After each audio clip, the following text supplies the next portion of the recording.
Assalamualaikum warahmatullahi wabarakatuh. Sampurasun. Perkenalkan, saya Aldi Ardiansah, Jabatan Fungsional Polisi Pamong Praja Pemula dengan pangkat golongan pengatur muda 2A, unit Satpol PP Kabupaten Bandung Barat. Video portofolio ini saya susun sebagai bagian dari persyaratan uji kompetensi Jabatan Fungsional Pol PP dari pemula menuju terampil. Bapak Ibu serta rekan-rekan yang saya hormati, perlu kiranya saya sampaikan bahwa sesuai amanat Undang-Undang Nomor 23 Tahun 2014 tentang Pemerintahan Daerah, pada pasal 255 ayat 1 disebutkan, Satuan Polisi Pamong Praja dibentuk untuk menegakkan peraturan daerah dan peraturan kepala daerah, menyelenggarakan ketertiban umum dan ketentraman, serta melaksanakan perlindungan masyarakat. Selanjutnya, pada pasal 256 ayat 7 ditegaskan bahwa ketentuan lebih lanjut mengenai Satuan Polisi Pamong Praja diatur dengan peraturan pemerintah. Pasal inilah yang menjadi dasar lahirnya Peraturan Pemerintah Nomor 16 Tahun 2018 tentang Satuan Polisi Pamong Praja. Berdasarkan ketentuan tersebut, pada pasal 5 Satpol PP memiliki 3 tugas utama. Pertama, menegakkan peraturan daerah dan peraturan kepala daerah. Kedua, menyelenggarakan ketertiban umum dan ketentraman masyarakat. Ketiga, menyelenggarakan perlindungan masyarakat. Lebih rinci, pada pasal 10 ayat 1, yaitu menyelenggarakan penegakan perda dan perkada oleh Satpol PP, dilaksanakan sesuai dengan standar operasional prosedur dan kode etik. Ayat 2, yaitu ketentuan lebih lanjut mengenai standar operasional prosedur dan kode etik diatur dalam peraturan menteri. Dari ketentuan inilah lahir Permendagri Nomor 16 Tahun 2023 tentang Standar Operasional Prosedur Satuan Polisi Pamong Praja dan Kode Etik Polisi Pamong Praja. Bapak, Ibu, dan rekan-rekan sekalian, sesuai amanat peraturan perundang-undangan tersebut, pada kesempatan ini saya akan menyampaikan mengenai mekanisme pelaksanaan salah satu rincian tugas Satpol PP, yakni penegakan peraturan daerah non-justisial. Tahap pertama adalah perencanaan. Terdiri dari 1. Penyusunan kerangka acuan kerja dan rencana anggaran biaya. 2. Penyusunan tahapan penegakan perda dan jadwal kegiatan. 3. Pengidentifikasian pelanggar perda. 4. Penerbitan surat perintah tugas. Dan 5. Koordinasi dengan perangkat daerah dan atau instansi terkait serta aparat keamanan. Semua kegiatan ini dicatat secara administrasi agar pelaksanaan kegiatan bisa terarah dan dapat dipertanggungjawabkan. Langkah berikutnya adalah pelaksanaan penegakan peraturan daerah non-justisial yang terdiri dari 3 tahapan, yaitu 1. Pengarahan. Pengarahan diberikan kepada masyarakat, kelompok, dan badan hukum agar mentaati dan mematuhi perda. Kedua, pembinaan dan atau sosialisasi dilakukan dengan cara pendekatan kepada masyarakat, kelompok, dan badan hukum yang melanggar perda. Ketiga, penindakan non-justisial. Penindakan non-justisial dilakukan oleh Satpol PP dengan berbagai macam cara dan tahapan.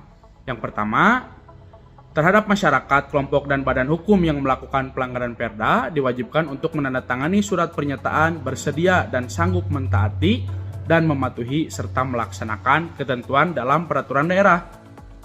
Dalam waktu 7 hari kerja terhitung sejak penandatanganan surat pernyataan tersebut, selama itu Satpol PP melakukan pengawasan terhadap kepatuhan masyarakat, kelompok, dan badan hukum terhadap pelaksanaan surat pernyataan tersebut. Apabila masyarakat, kelompok, dan badan hukum tidak melaksanakan dan atau mengingkari surat pernyataan tersebut, maka Satpol PP akan memberikan 1. Surat teguran pertama dengan tenggang waktu 3 hari. 2. Surat peringatan kedua dengan tenggang waktu 2 hari. 3. Surat peringatan ketiga dengan tenggang waktu 1 hari. Masyarakat, kelompok, dan badan hukum yang tidak melaksanakan atau mengingkari surat peringatan tersebut, Satpol PP menerapkan sanksi administratif sesuai dengan ketentuan peraturan perundang-undangan. Satpol PP sebelum menerapkan sanksi tersebut dapat melakukan koordinasi dengan biro atau bagian hukum dan penyidik pegawai negeri sipil. Langkah berikutnya atau langkah terakhir adalah pelaporan. Setiap kegiatan penegakan peraturan daerah non-justisial wajib diakhiri dengan pelaporan. Laporan tertulis dibuat sesuai format yang tersedia serta disertai dokumen pendukung. Selain itu, jika terdapat kejadian yang memerlukan tindakan segera, laporan dapat langsung disampaikan secara update kepada pimpinan. Laporan yang akurat dan tepat waktu sangat penting untuk mendukung pengambilan keputusan yang cepat dan tepat dalam menjaga ketertiban umum dan ketentraman masyarakat. Salah satu contoh sanksi administratif yang sudah saya laksanakan berupa sanksi administratif penghentian sementara kegiatan.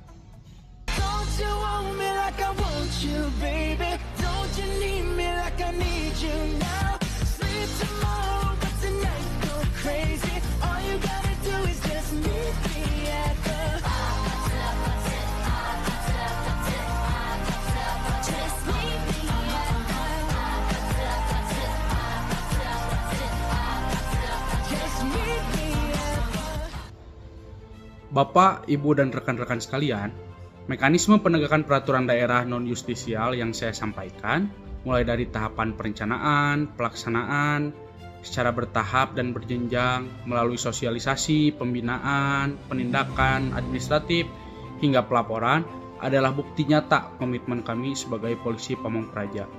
Sebagai polisi Pamong Praja pemula, saya bertekad untuk terus menjunjung tinggi standar operasional prosedur dan kode etik, memastikan setiap langkah penegakan Perda dilakukan secara profesional, humanis, dan akuntabel.